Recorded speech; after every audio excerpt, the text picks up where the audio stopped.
And now a message from the inside of Richard Saunders' walk-in refrigerator. The Skeptic Zone, a miracle of technology. A universe of reason, the Skeptic Zone.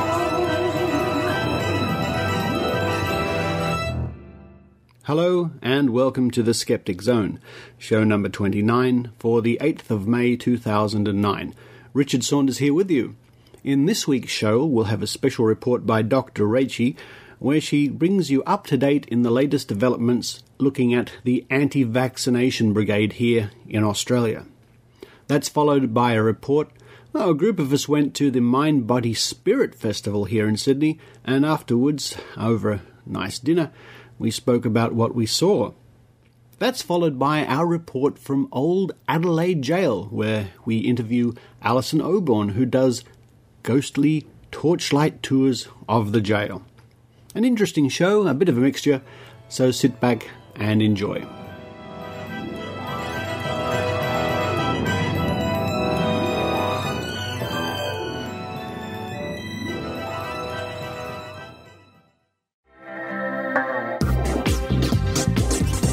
Now it's time for Dr. Rachie Reports with Dr. Rachel Dunlop.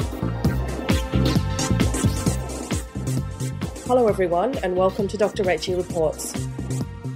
Last week on the show I played an interview with the producer of the Dana McCaffrey story on Ch.7's Sunday Night program, Rebecca Le Tourneau. At the request of Rebecca, we heavily edited the interview to remove parts where she slammed the AVN or Australian Vaccination Network for their scaremongering and spreading of misinformation about the safety of vaccines. Rebecca was concerned that if we aired her criticisms the day before the filming of a debate in which the AVN were to participate, they would accuse her of bias and pull out. She was right to be concerned. Despite us making the story more about the McCaffreys speaking out to educate people and removing most references to the AVN or Anti-Vax lobby, they again went hysterical. They accused Rebecca of one-sided reporting, bias, and being a stooge for Big Pharma. Of the Sunday Night segment, they said it was an example of Channel 7 presenting Big Pharma propaganda. And this time they flooded our media watchdog program named Media Watch with complaints about one-sided reporting and bias. We also wrote to Media Watch to defend Channel 7 and Rebecca. Further, they wrote to the forum discussion program called Insight to ask them to do a repeat of the debate, but this time to do it properly. To me, this is akin to a shonky car salesman being exposed, then complaining of unfair treatment. Harsh? No. The AVN spreads misinformation and blatant untruths about vaccination. To those of you listening who are from the AVN or rely on them for advice about vaccination, I ask you to listen a little longer, and I ask you to consider this. Why does Meryl Dorry distribute incorrect information about vaccinations? Is it deliberate, or is it simply that she does not have all the facts? What can she possibly gain from scaring new parents into risking their own children's health as well as the health of others?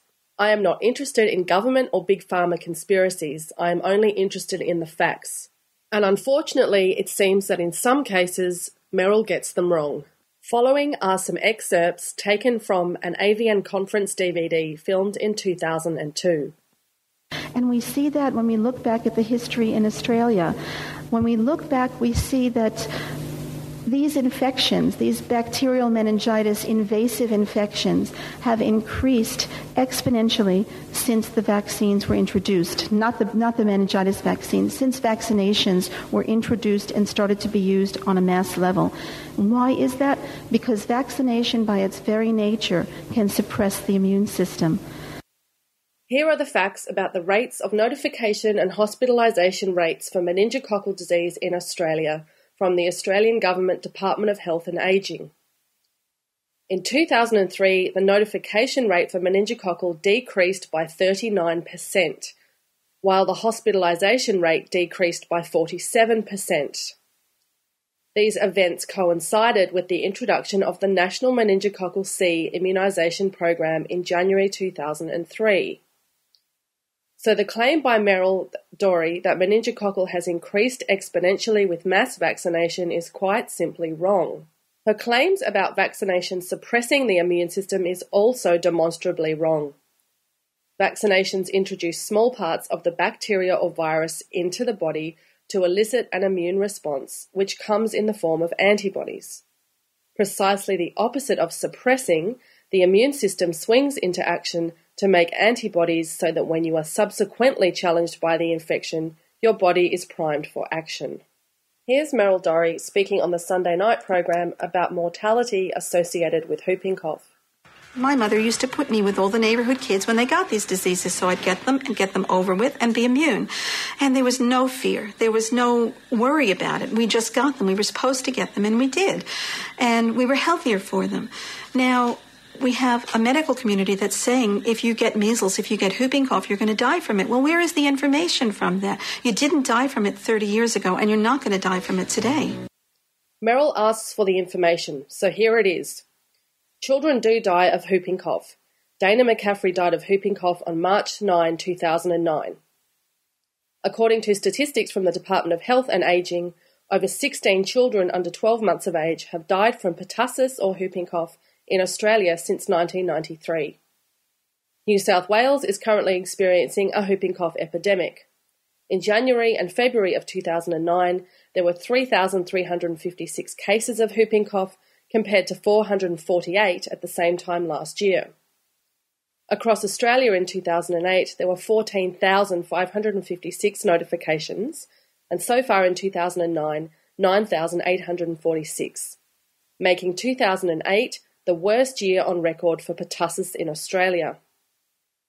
In 2008, on the north coast of New South Wales, 37 people were admitted to hospital, including 7 babies aged less than 12 months.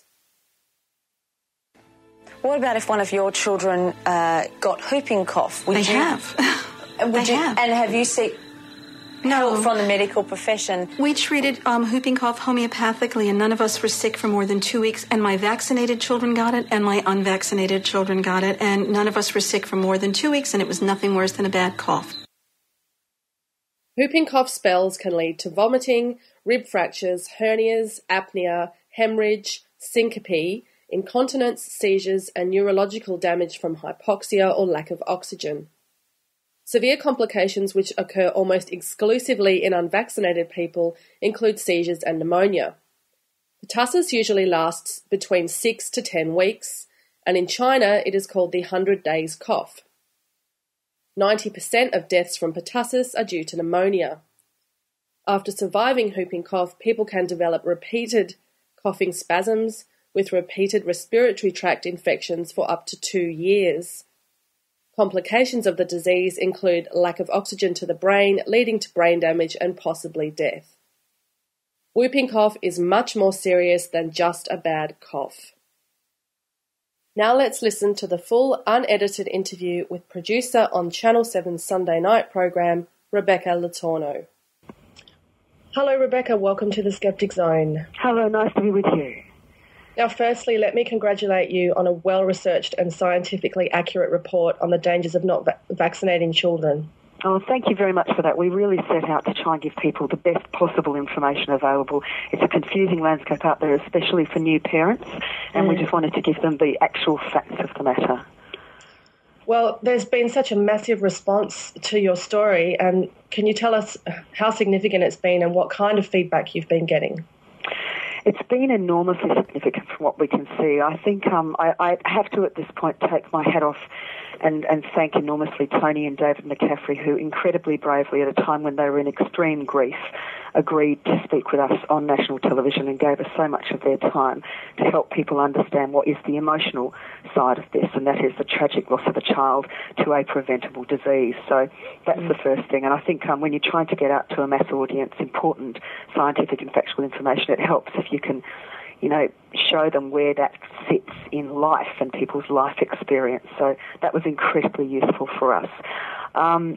And, of course, then Professor Peter McIntyre from the Centre for Immunisation Research and Surveillance, who has studied and been involved with and saturated in this issue for many, many years, was enormously helpful in giving us the correct figures and the correct situation around the world. And then, of course, Dr. Chris Ingle, who is the paediatrician who's worked for 20 years on the north coast, the far north coast, and has been submerged in this horrific decline in vaccination levels and is absolutely tearing his hair out. So between the three of those, or the four including, David and Tony, we were able to put together something that was not only digestible for a mass audience but full of the right facts. Sure. And it has been an incredible response. And I mean, despite the fact that there was, of course, a massive response from the anti-vax community, and I've got to say that many of those responses, I think, were double-ups or triple-ups or potentially, 10 responses coming from one person. I don't actually trust a lot of the sources of those. There was a very, very large response from people who were grateful for two reasons. Firstly, because they were pro-vaccination or they were in the medical or scientific community.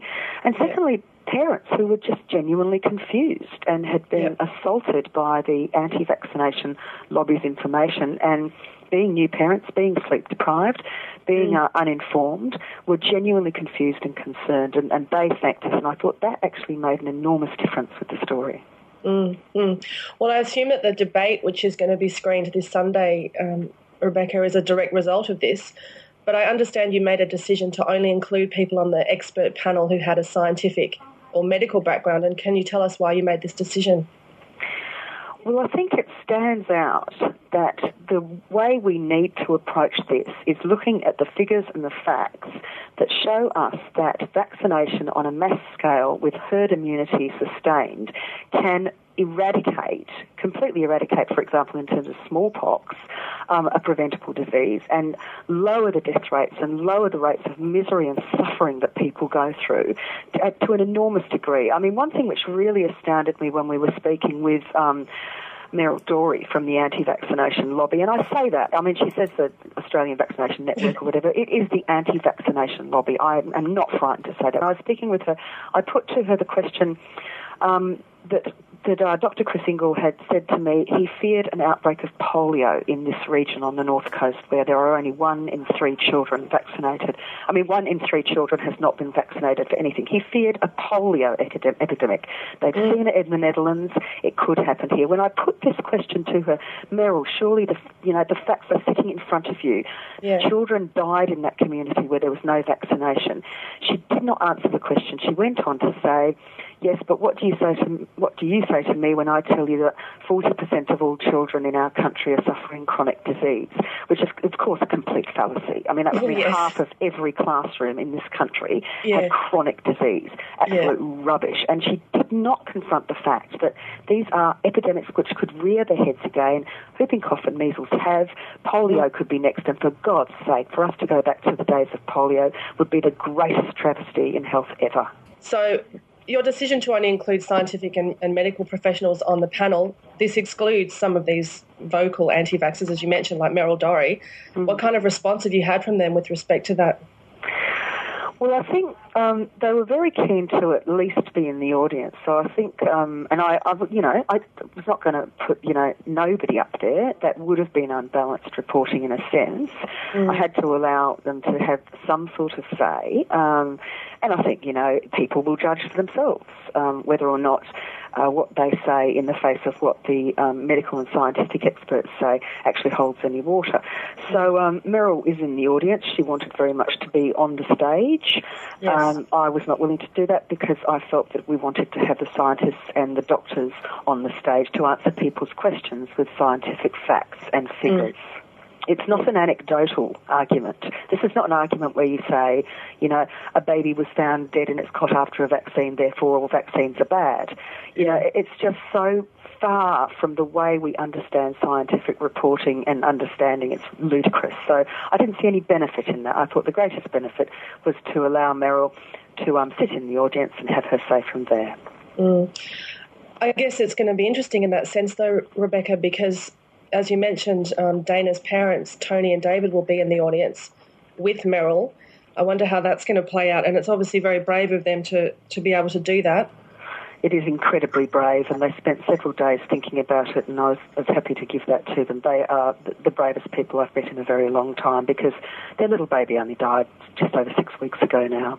So they're in incredible grief, and but they believe so strongly in two things. Firstly, that the anti-vaccination lobby is a confusing and misrepresented bunch of information that assaults parents at a time when they're not always able to make an adequate decision, but also because they are most concerned that Tony was in a hospital in a region where there was a whooping cough epidemic. Now, these are intelligent, educated people.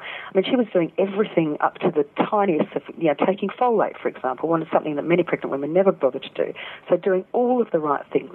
She at no stage was informed that there was a whooping cough epidemic. She was not told to be screened herself or her husband or anybody that came in touch with the new baby. They did not know about the fact that you're supposed to have a whooping cough booster every 10 years as an adult. They had absolutely no idea and no warning at all. And that's another important message that they want to get out. We need a coordinated and fierce federal attempt to make sure that people are informed about these diseases and what they can do to protect themselves and their children. Dana McCaffrey did not need to die. If Tony had been better informed, if the community had been better informed, that little baby would be alive today. Well, I understand that as a direct result of your report, the anti-vax lobby have been bombarding the McCaffreys with information from the Australian Vaccination Network, which to me seems pretty insensitive at a time like this. Oh, and it got worse, Rachel. I mean, there was not only the twisted and tortured moments of information that they call it, but there were people sending them things saying, God has chosen Dana to leave, and maybe she's passed a test, and if you inject cow and pig cells and toxic muck into your children, then this is what will happen. I mean, it was the most horrific, insensitive, downright cruel material. And these people were viewing this on the Facebook page they set up in Dana's memory to allow people to understand the situation. They were viewing it in blogs. There were even a couple of letters sent to their home. So I don't really know where these people feel that is a positive thing to do for their cause or for the McCaffreys. I found it absolutely breathtaking in its cruelty. That's absolutely disgraceful. Well, Rebecca, the international response to your story has been overwhelmingly positive. The scientific and medical community are right behind you. We have to say we were all very nervous when we sat down in front of our televisions on Sunday. We had our blogs poised and our VCRs ready, but we were absolutely thrilled that your report was so well based in science and so well presented, so thank you. Thank you very much, Rachel, and thanks to everybody who responded. It is important. I mean, vaccination is a victim of its own success in many ways. When nothing happens, then it's succeeded and nobody really gets involved. So for everybody, to everybody that did respond, thank you so much. It makes it so worthwhile for us, and it just means that the right messages are out there in quantity, and that's most important. Thank you very much. We'll be continuing to do this sort of work. Well, thank you very much, Rebecca, and thank you for taking the time to talk to us today. My pleasure, Rachel. As part of their mission statement, the AVN state, our goal is to empower people everywhere to make informed health choices for their families and themselves. I fail to see how one can make an informed choice if the information they are given is at best misleading and at worst simply wrong. Empower yourself by doing your own research. Pick up a textbook about immunology. Read websites that explain in simple terms how vaccines work and how they are developed. Make up your own mind. And if you think the AVN are doing damage, join the Facebook page, Stop the AVN, and sign the petition at ipetitions.com. I will link to both of these on the Skeptic Zone blog, located at skepticzone.wordpress.com. Also check out my other blog at skepticsbook.com, where you can follow the progress of the story and watch the videos. I would like to thank some blogging colleagues who have helped me get this story out to the world. Phil Plate, Steve Novella, Ben Goldacre, PZ Myers and Skepchick, plus many more too numerous to mention who all blogged or tweeted the story. But this story is really about Dana McCaffrey and her brave parents Tony and David, to whom we send our support. Until next time, this has been Dr. Rachie Reports.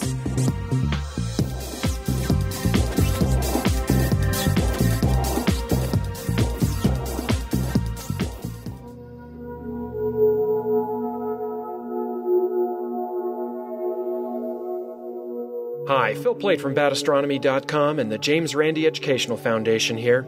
If you want to get an American take on things like moon hoaxers, astrology, chiropractors, creationists, anti-vaxxers, global warming denialists, homeopaths, psychics, UFO believers, and doomcriers of any flavor, then go to badastronomy.com, randy.org, or skepticblog.org, and there you'll be able to read me ranting, railing, frothing, and foaming about hoaxes, nonsense, pseudoscience, anti-science, and anyone who spins, folds, or mutilates reality. So here we are. We've had a great day at the Mind, Body, Spirit, or as we call it, everybody, Mind, Body, Wallace! Oh, and we were so pleased that there are so many ethical people there this time. So pause for laughter. Heart Foundation was there. The Heart Foundation was there. The lovely veggie chips. Yeah. They were nice. And the mediocre coffee. Yes. Yeah. Is that the brand name? Yes. A cup of mediocre coffee, please. Oh, here it is. They're just trying to be healthy. They're just low trying caffeine. Low caffeine coffee. Like diet Coke. I was impressed by the fact that I could get aspartame to put in my coffee. I thought that was totally out of character with That's the whole not place. natural. That's fair. I tell you what happened to me. We were at incurable disease cured stand. What was that stand? Water can cure. How water can cure incurable disease. Alkaline water. And this guy from the next stand stuck his head around and he looked at me and says, "You were there?" That was priceless. And he looked at me. I'm chewing gum, sugar-free chewing gum, and he laughed at me. He said, "Ha ha ha! You know that aspartame gives you brain cancer? Ha ha ha!" And I looked at him. It doesn't matter because Richard suddenly went from like calm, contained, like the eyes suddenly widened. And I said, you just telling me that I'm probably going to get brain cancer and you're laughing at it? I was really having a go at him. He goes, "Oh no, I'm just happy medicine." the correct answer, and immediately, quite obvious when he was standing, was saying, "But these people with the alkaline water can cure cancer." I should have thought of that. Exactly. But then I saw him buy some of the water from the people at the water. Really? Maybe he's got brain cancer. So what we did, Richard, today was we went in armed with the Code of Conduct. Yes. That was released in 2008, which covers alternative health practitioners, and we played Code of Conduct bingo. We did. To see how many people were adhering to Section 17, which states that this document must be displayed in a position and manner that makes it clearly visible to clients entering the relevant premises. This document, the Code of Conduct. This piece of paper. Yeah. Is that a voluntary?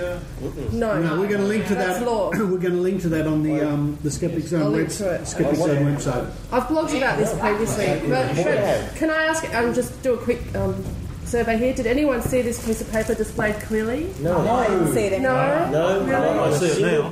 Yeah. Yes. No way. The skeptics displayed it. It is displayed psychically. That's a piece of paper hung up, but I didn't see that. I didn't know what to look for.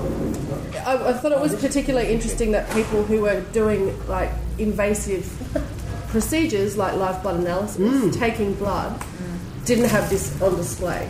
So they will be reported to the Department of Health as soon as I get home. Were they what health measures were they taking before taking the blood? She was wearing gloves. Yeah, that's protecting her. But Okay. as I was saying also, I didn't see anywhere where she would be washing her hands or even using it. Were they replacing the? We can't say. We can't say. I think she did, and I think she was using a new slide each time. Yeah. What was she taking blood with? A little finger pricker, normal diabetic finger pricker. Yeah. Changing the lancet every time. We don't know. I put it this way. I know what it looks like to change a lancet in a diabetic finger pricker, and I was watching it, and I never saw her go through the motions. Because you've got to unscrew the end and take the thing out and cover it. There might have been disposable ones.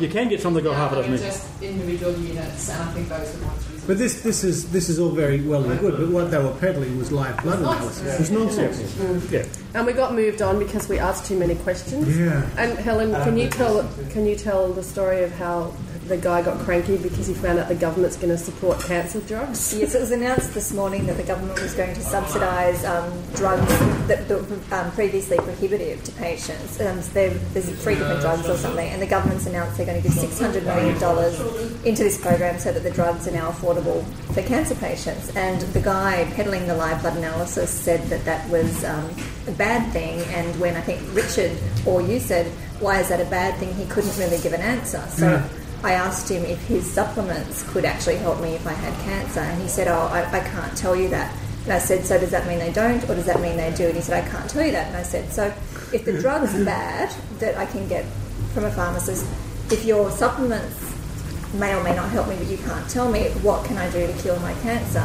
And he said, well, there are methods available to cure cancer. So I asked him what those methods were, and he couldn't tell me. Curtains for me, I guess. That's compelling. I was sold. And Joe, right down the other end of the table. Can you pass that down and just put it sort of about an arm length away from you? Can you tell us the tale of the homeopathy stand?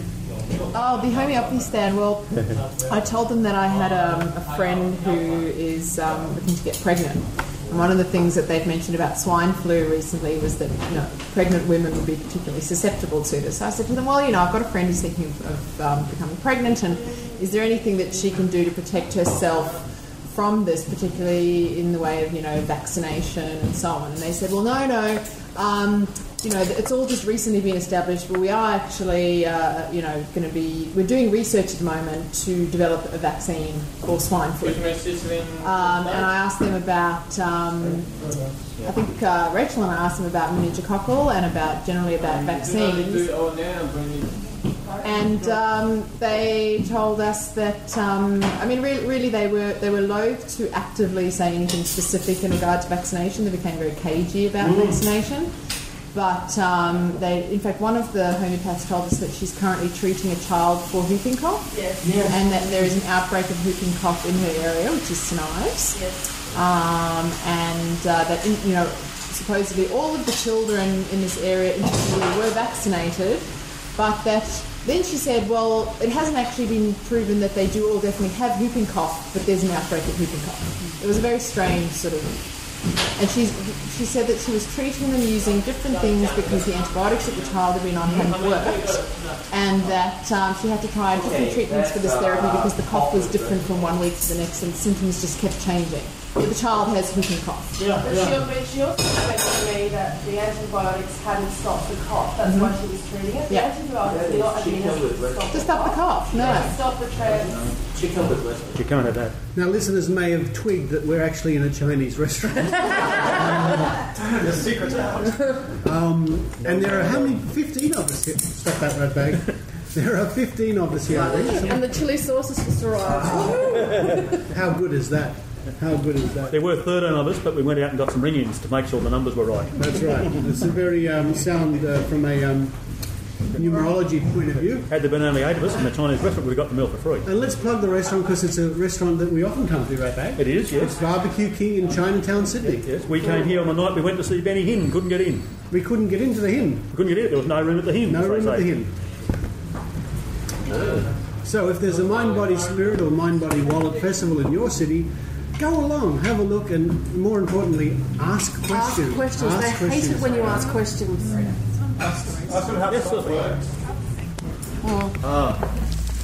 Yeah, they're all looking at me strange because I'm recording the sizzling steak here at this Chinese restaurant here. Now, listeners, I tell you what. He says, come to Barbecue King in Sydney's Chinatown. Yum. Oh, it's delicious. Hi, everyone. This is Andy Kaiser. Richard Saunders was nice enough to let me interrupt the Skeptic Zone to tell you about another gust of wind in the maelstrom of worldwide critical thought. Digital Bits Skeptic is a podcast dedicated to skepticism and critical thinking in our world of New Age, religion, and credulous pop culture. I myself write a few articles, but most are written by everyone else, and they're paid for that effort. If you're an expert in your field, if you need a forum or if you want to make an impact on not just the skeptical community, but the world at large, I'd like to talk to you. Or if you'd just like to listen to a quality skeptical-minded podcast, that's great too. Find Digital Bit Skeptic at www.dbskeptic.com.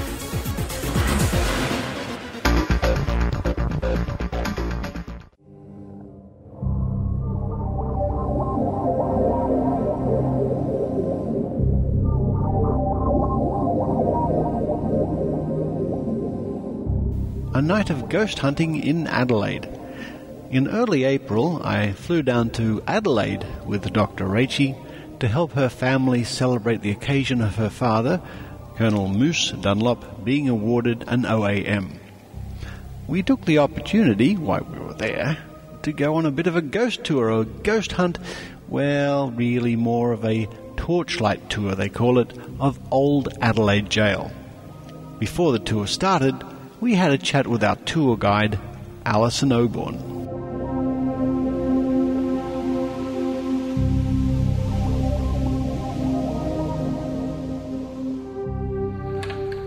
Well, this is very exciting. We're here in Old Adelaide Jail, and it's Dr. Rachie. Hello, Dr. Rachie. Hello, Richard. And we're speaking with Alison Oborn. Now, Alison, you are a volunteer here. Can you tell us a little bit about what you do at the jail? Yes, I actually conduct the Torchlight tours here in the jail.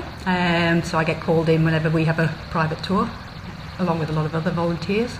And basically come in for the love of the place mainly. Yeah. Because it's such a wonderful old building. So. I mean, we've just walked in the front door here, the big doors, and we're in the little cafe area, but we're surrounded by historical memorabilia already. It's fascinating. Yeah, and as you go through the jail, you'll see a lot more. There's museum bits and bits from all over. So, yeah. It's got quite a gruesome history, hasn't it? Yeah, we've had 45 people executed here.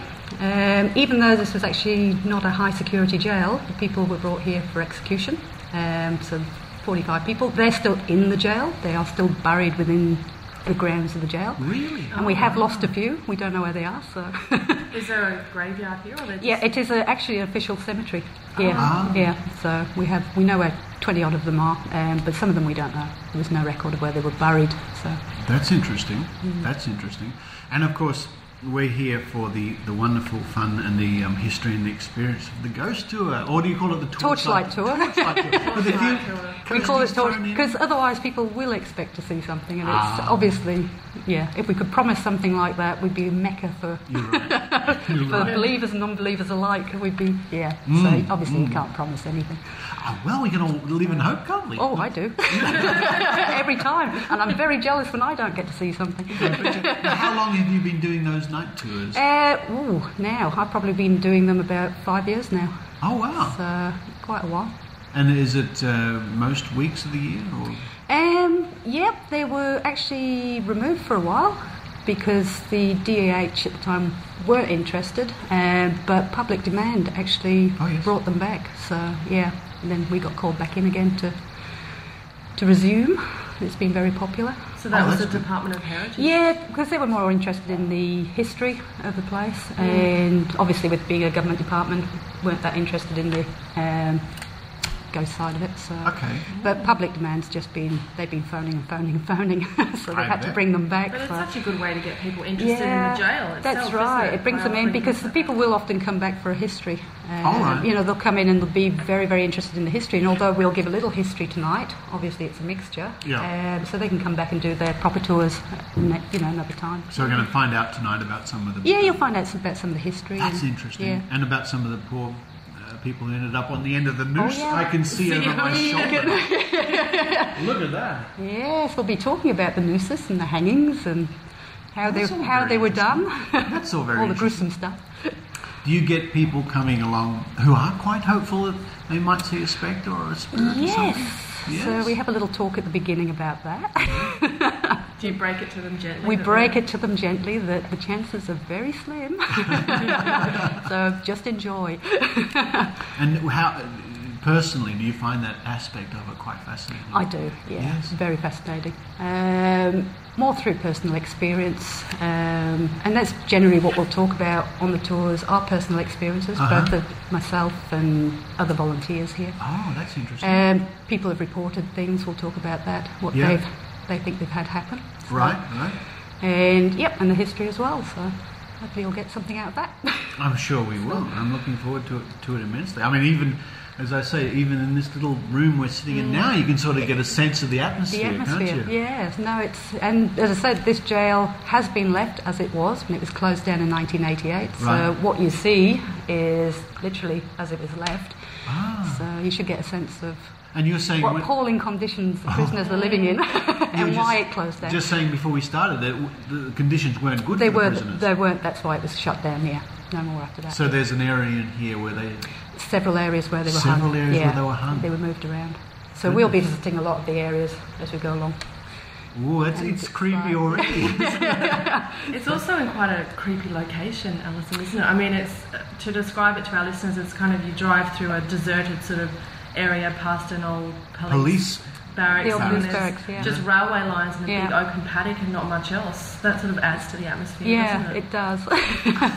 So, and it's quite remote. Even a lot of Adelaide people don't even know it's here. Yeah, that's true. Because, you say about the Adelaide jail and they go, oh, where's that? Yeah. And they've lived in Adelaide all their lives. So I take it there's a modern jail for Adelaide. There's Yatala.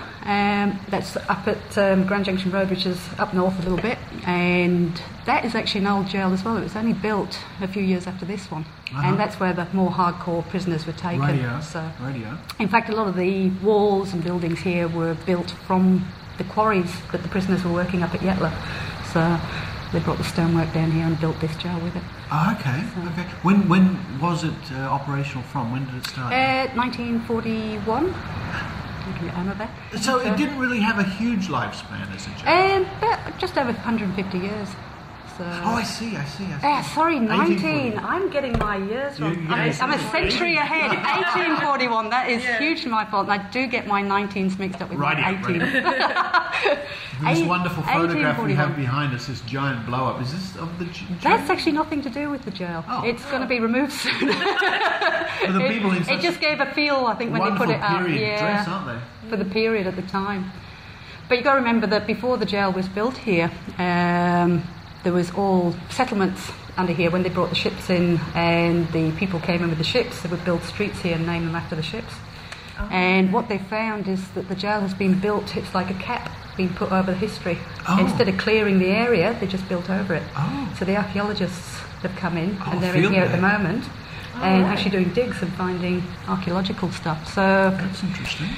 Again, if we get anything happening, is it all to do with the jail? It could be to do with the settlements before, you see. You never know. That's right. So, because we've had reports of things that shouldn't be there. So. Do you get people who have come on the tours who get quite creeped out? Oh, yes. They do a good job of that. Yes? Yes. As we said at the beginning, if anything happens, it's not us. You'll do a good job of that yourself. Because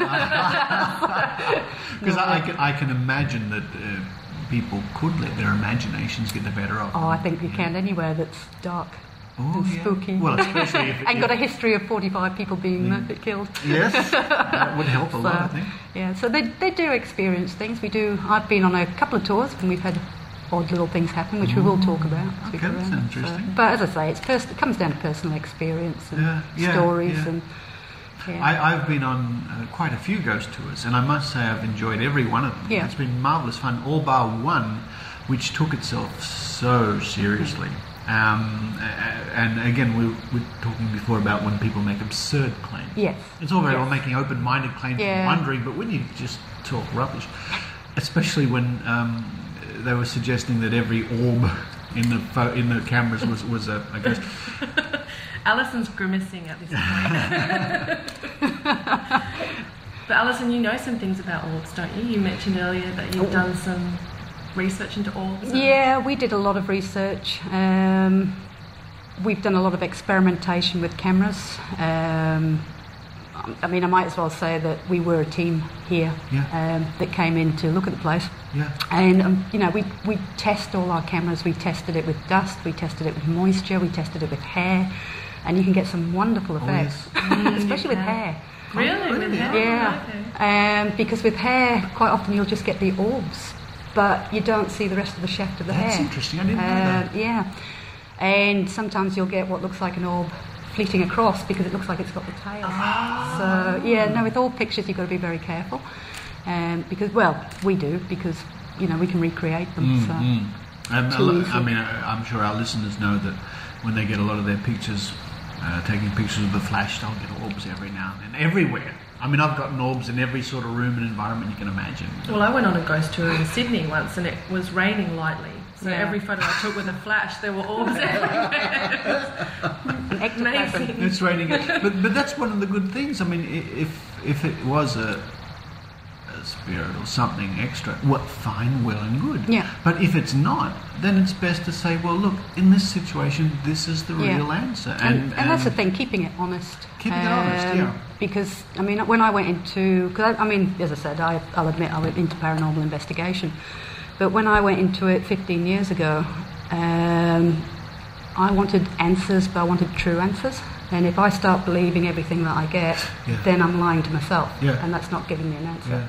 So, I've had experiences along the way, and I will talk about that, but what they are, who can say? So. Right. So why did you get involved in paranormal research to begin with, Alison? Were you fascinated Drawn by the to it, thought? yeah, just fascinated by it. So interesting, isn't it? Had a few experiences as a child. Now I wanted to know, were they real? Were they not real? And that's how I got drawn into it, and I just couldn't get away from it. It just draws you in. Oh, I know. So, it's addictive. And everybody likes a good mystery. Yeah. And at the end of the day, we'd all like to know, is there anything after that? I've basically lately been looking into pareidolia and find it very fascinating. We did have a lot of photographs, not just from the jail, but through 7 years of research that we've done. And now with a better understanding, we've gone back over those photographs and pretty much debunked most of them. Yes. But I'd rather do that, be honest, come forward and say, look, we were wrong, it's not, it's this, and try and educate other teams to look out for this. So, I've just written an article, it's up on our website. We've put our photographs up that a lot of people would have thought were really good shots, but unfortunately, we've gone out there and proven that they're not. Are these photos that you, as your team, took, or other people? No, we knock our own first. If we can't knock our own, then you can't question other people's. It's a wonderfully fair and balanced approach to doing it, because why kid yourself? Yeah, why exactly. kid yourself? I mean, if you're sincerely looking for something, you don't settle for a maybe, or if you realise you're wrong. I mean, science does this all the time. Science often gets things wrong. But it's self-correcting. It's like, okay, we got it wrong. We'll step back a few steps and try again. Yeah. So I think that's a very good philosophy to have. You may have come across. Do you know Richard Wiseman? And I've heard of him. Yes. Have you seen his ghost project that's just come to the end at the moment? He called for people to submit their best ghost photos, and he's posted the top 10 on his website. All right. Our listeners may have seen it. Just go to Richard Wiseman. Google Richard Wiseman, you'll find it. And he's got all these wonderful shots, but some of them are really obviously just orbs. Yeah. I mean, you should have a look actually, because I'm shaking her head. Are we offended? She's one of my team members, by the way. But it's similar to what you're talking about. He's looked at all these photographs and been able to explain, most likely what they are. Yeah. So, it's a good thing to do. I mean, it's like in the article, I cover the fact of how, a little bit, I mean, obviously, I'm not a scientist, and in our website, you will see I will not make a claim that we do it in a scientific manner, because we can't. We're not scientists. We do not have that understanding. What we term it as is we try and do it in a more technical manner. We don't use clairvoyance. Not that I'm saying clairvoyants are wrong or we don't agree with them or they're not, but we didn't want to use them ourselves. Because how do you substantiate a claim from a story? So we just wanted to keep it on that more technical level. So. Well, it's very easy for someone to even sit here and say, oh yes, there's a ghost right behind you, I can see them clearly. What can you do just with words. it? As there are probably very talented people out there. It's not, I certainly don't want people to think I'm knocking them. Fair enough. It's just not the way we wanted to work. So. Now, when you say your website, that's not this website, it's another website? No, we've got another one. Paranormalfieldinvestigators.com, and I'll give you a card. Oh, thank you. Paranormalfieldinvestigators.com. Well, listeners, I advise you to run and have a look at that site. Absolutely. Yeah. So you mentioned earlier you spent 6 years here researching. Yeah, we came in here for 3 months and ended up staying around 6 years. So. Wow. It was just, again, we had a sort of a controlled environment whereby we knew who was in here, we knew who wasn't, so it helped do all that. So. Do you mean who in terms of? Well, we could come in on our own. People. So we can come in on our own. That's pretty secure. And we're pretty much, we're pretty secure, and we know that there's no outside interference. We knew who was in here at the time.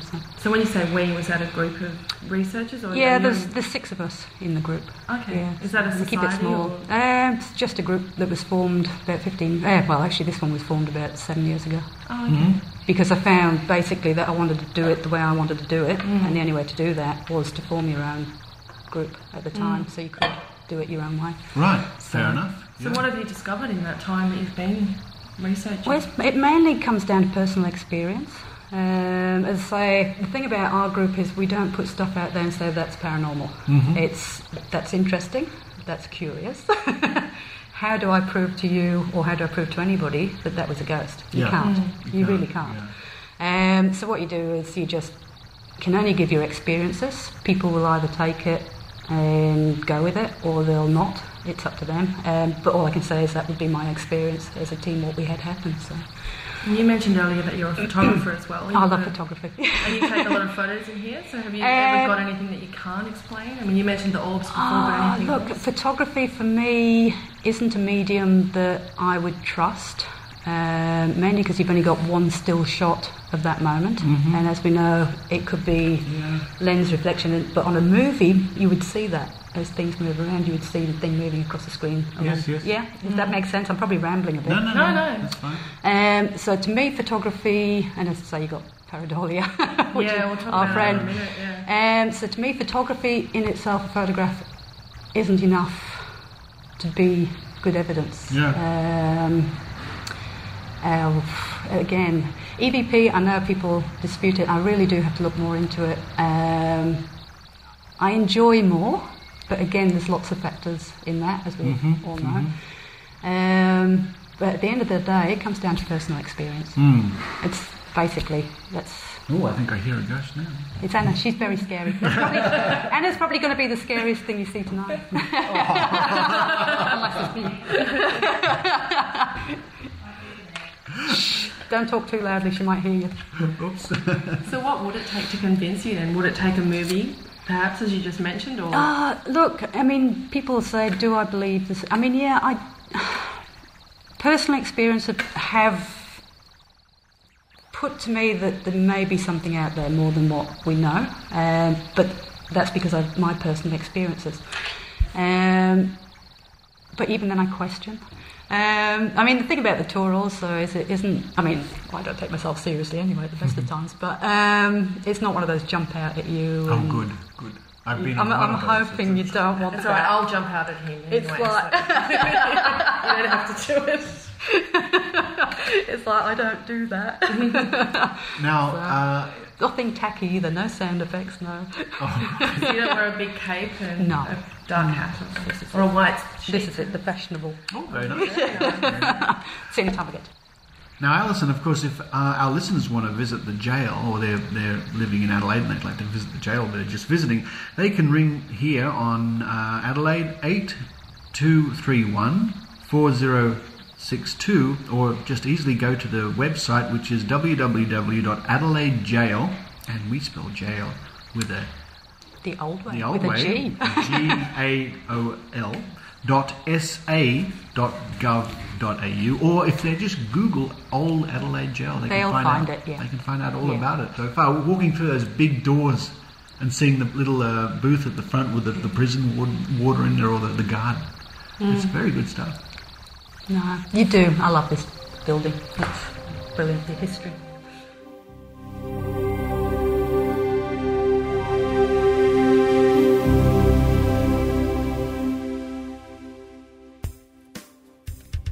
This is Frozen Songs from chaoticmusic.com, the site where I write and release a new song for free every week, with topics like mythical gods,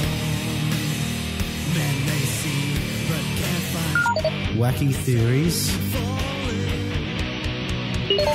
science and logic,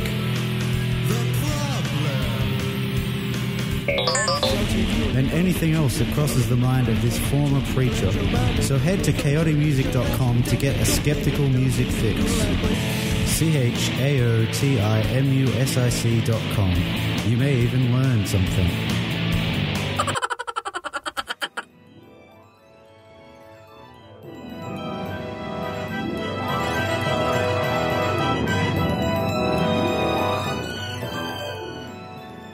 Well, thanks for listening to the Skeptic Zone. Remember, we're on Twitter, which is twitter.com/Skeptic Zone. Please follow us and keep up to date with what we're doing.